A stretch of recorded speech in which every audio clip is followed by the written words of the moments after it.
प्राचीन समय में विद्यार्थी गुरुकुल में रहकर ही पढ़ा करते थे। बच्चे को शिक्षा ग्रहण करने के लिए गुरुकुल में भेजा जाता था। बच्चे गुरुकुल में गुरु के सानिध्य में आश्रम की देखभाल किया करते थे और अध्ययन भी किया करते थे। वरदराज को भी सभी के तरह गुरुकुल भेज दिया गया।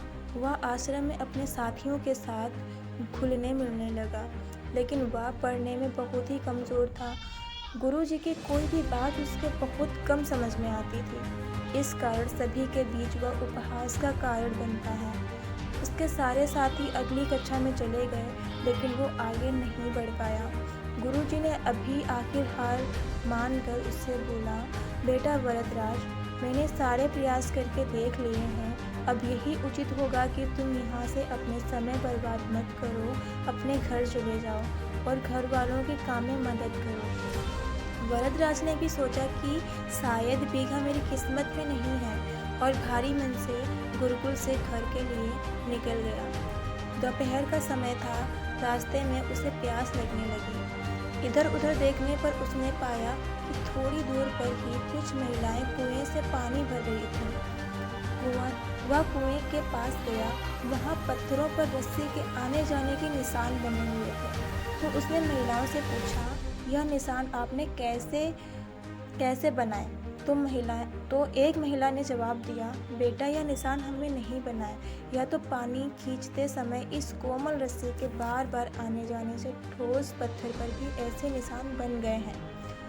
वरदराज सोच में पड़ गया।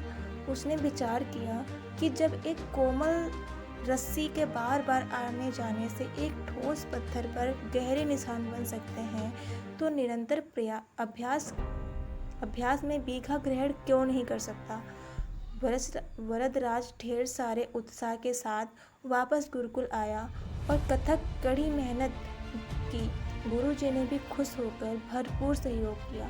कुछ ही सालों बाद यह मंदबुद्धि वाला बालक वरदराज आगे चलकर संस्कृत व्याकरण का महान विद्वान बना। दोस्तों, अभ्यास की शक्ति का तो कहना ही क्या है। यह आपके हर सपने को पूरा करेगी। अभ्यास बहुत ज़रूरी है, चाहे वो खेल में हो या पढ़ाई में हो, किसी और चीज़ में। बिना अभ्यास के आप सफल नहीं हो सकते हो। अगर आप बिना अभ्यास के केवल किस्मत के भरोसे बैठे रहोगे, तो आखिर में आपको पछतावे के सिवा कुछ हाथ नहीं लगेगा। इसीलिए अभ्यास के साथ धैर्य, परिश्रम, लगन रखकर आप मंजिल को पाने की कोशिश करें।